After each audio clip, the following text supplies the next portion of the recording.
Hoy hablaremos de la Guerra de Crimea, la cual se daría entre los años 1853 y 1856, y enfrentó al Imperio ruso y al Reino de Grecia contra Francia, el Imperio británico, el Imperio otomano y el Reino de Cerdeña.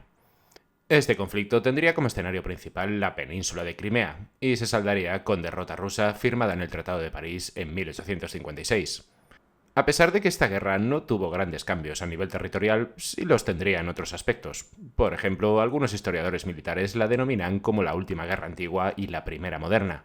Y también fue la primera guerra que fue cubierta prácticamente en su totalidad por periodistas y corresponsales de guerra.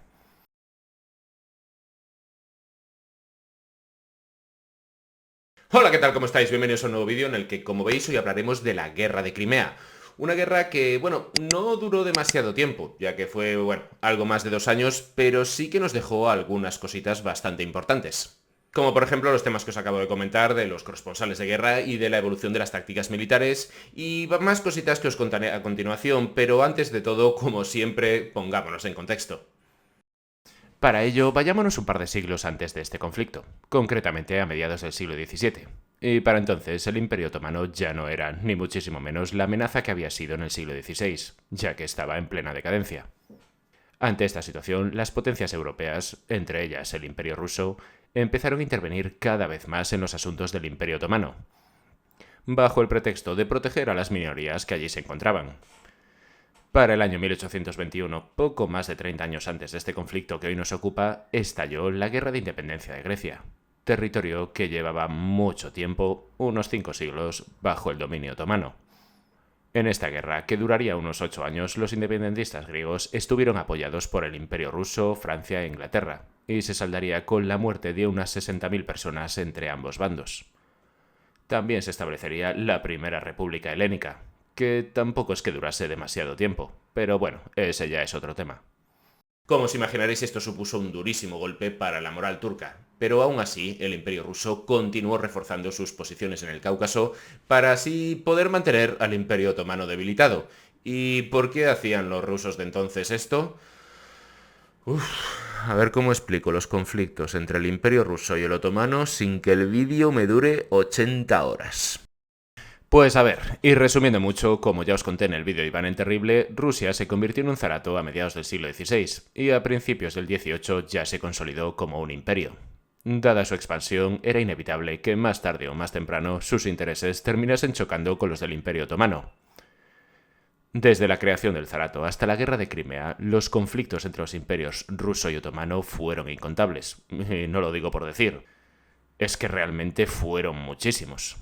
Pero pasemos al que tuvo lugar entre los años 1768 y 1774, en el que tras la derrota otomana el Kanato de Crimea pasó a control ruso.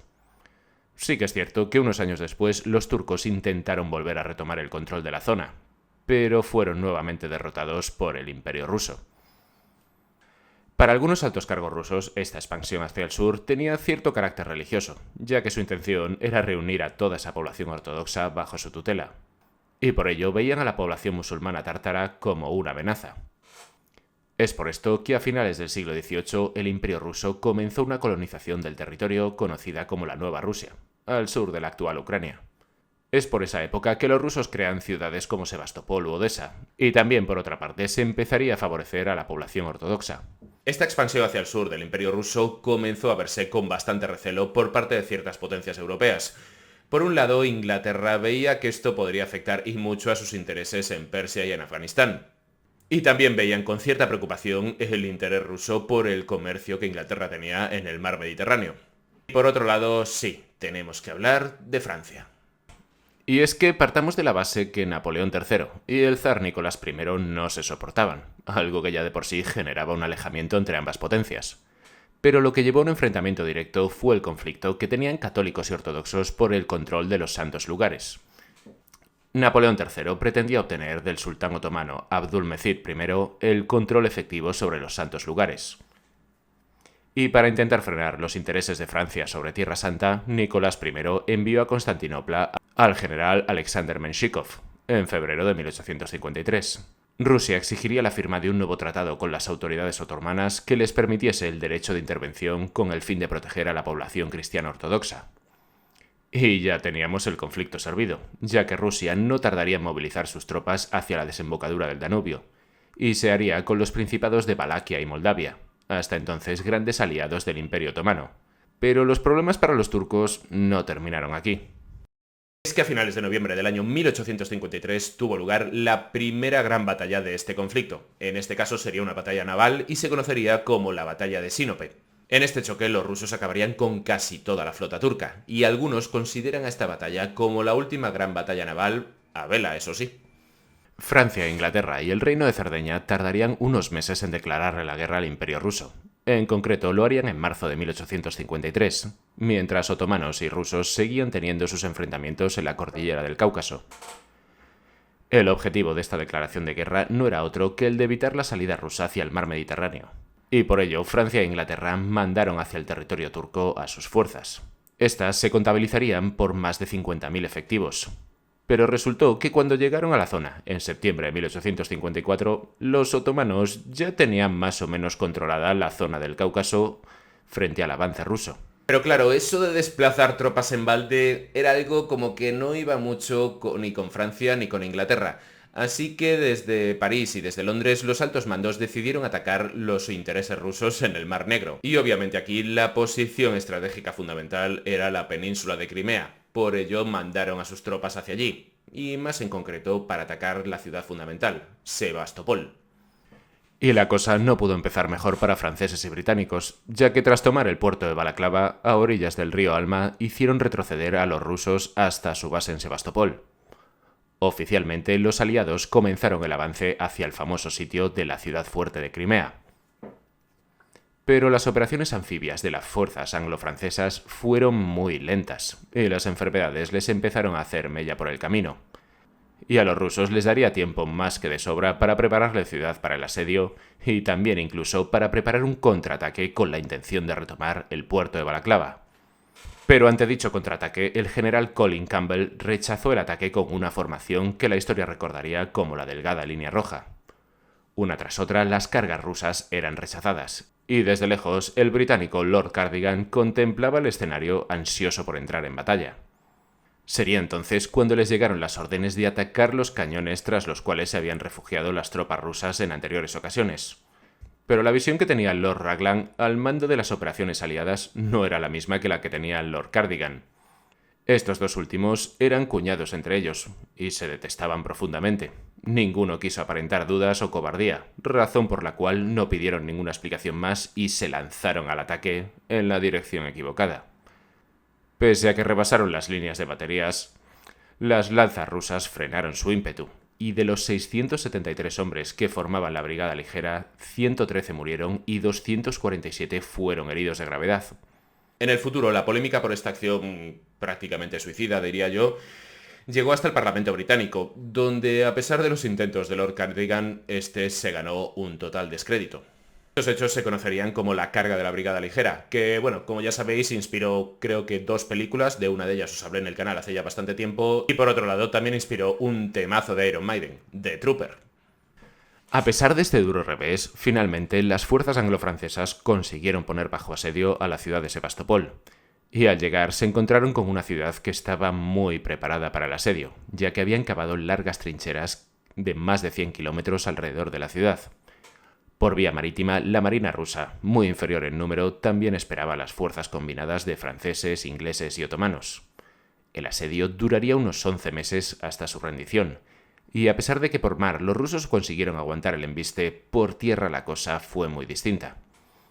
Y es que a pesar de que los soldados defendieron la posición con valentía, tuvieron algunos inconvenientes, como por ejemplo la logística. Y es que, como sabéis, trasladar tropas dentro de Rusia conlleva bastante tiempo, dado que las distancias son enormes.